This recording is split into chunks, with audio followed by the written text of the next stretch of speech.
want to go first? Sure. I think it's no secret the age of technology is upon us.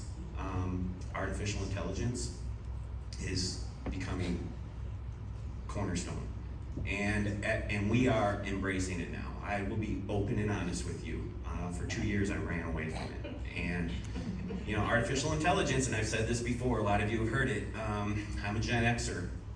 Our first go around with artificial intelligence was the Terminator. We lost. But to see the strides that have just happened just in the last 24 months, and we have vendor partners that are here that are sponsoring us and that are allowing us to come together and have our conference, but we are learning that the information can come so fast and you have to be nimble. We're partnering with a couple different vendors, primarily because we still know that there's a staffing issue. We understand that. And with the proper AI and with the proper partners, we're finding it'll never replace human, never. But what it's allowing us to do is to be more nimble. It's giving us additional resources, and it's allowing us to supplement in areas where maybe we were struggling before to have that human asset. So it is exciting. I don't pretend to understand any of it. I just know that the reports that are coming back to me are positive, and it's making us a better operator. That's great, Joe. We'll jump to the other Joe. Oh, okay. We're gonna jump around a little. Thanks, Joe. Yeah. So I think for me, one of the things that is a big trend, and it's something that we've been talking about forever, I think, as an industry, but is really being a data-driven organization. And you know, I have this conversation a lot, not only with our internal teams, our C-level team, our regional teams, our community teams, but also our capital partners. And you know, it's really great to have a beautiful building. It's really great to have a wonderful staff, but on the 5th of the following month when those financials come out, and it's not so great, understanding why it's not so great and being able to get ahead of some of those curves and those bullets that are going to be coming at us as operators that we have to answer to or answer for or write checks for is critical. And with the interest rates, you know, still being very high, with debt being very high, with staffing expenses being very high, if we are not focused on the data every single day and not waiting till the end of the month till your financials come out to actually respond, because by that point it's already too late. But us as an organization, I know Lindsay, who's our CFO, is here, has put together a really comprehensive data analytics team.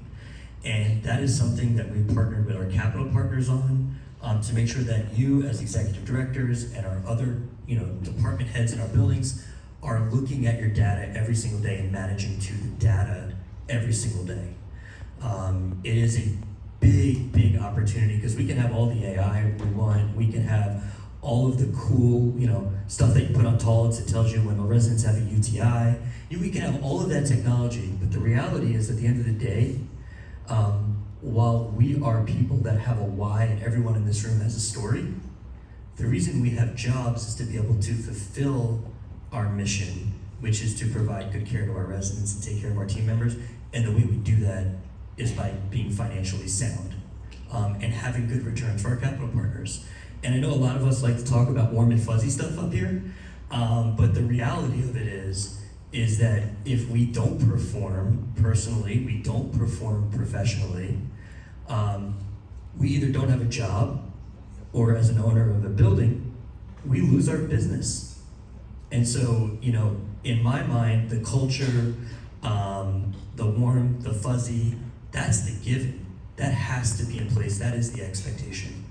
But moving forward in this business, if you are not looking at your data every single day, and your organization is not evolving related to data and reporting it and managing it every day, it's going to be a very different room next year and the year after and the year after, in my opinion. So I don't want to be the naysayer very soon, but that's just the reality of the business. Balance. Yeah. You're relevant, exactly.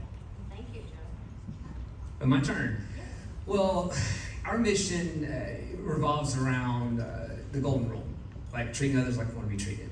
And I think, as Joe said, that for us is at all levels. It's our partners, our investors, our staff, our residents, and we use that to help us shape what we do. So if I think about at an operational level and see some of the technology that's coming out, it's really exciting for us because we're moving away from being reactive to proactive, right? It's exciting for the experience of our residents and the family members to be able to share data and information to get ahead of certain things. Fall prevention, and that's great to have a goal to have 0 falls. But then it goes beyond that because now we get to focus on even more things we can do for our residents, right? We can do things that can help us better nutrition, better exercise, just the experience as an overall. Those are some things that can move our industry forward. And I think that's part of the future of our industry because we're at a really interesting time because is shifting so that our demand for our services is go outpacing the supply. It's very difficult to get new products underway and new buildings. For a while, every time we turned around, there was a new building. And if you look in most of our markets, it's been a while since you've seen some. It's very difficult. So you're seeing that change, and with that, it's really exciting that our main focus is not always just going to be occupancy.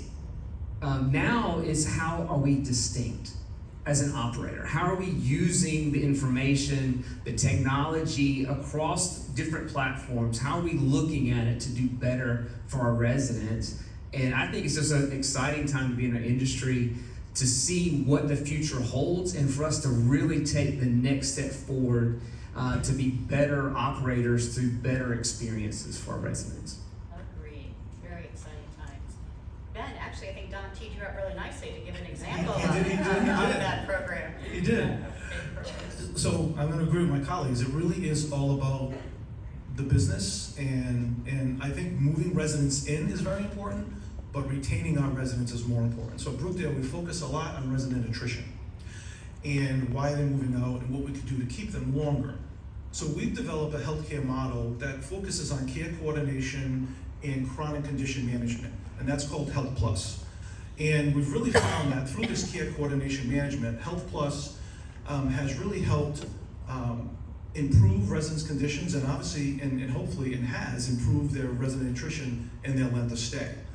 So how it basically works is each community that's a Health Plus community has an RN case manager.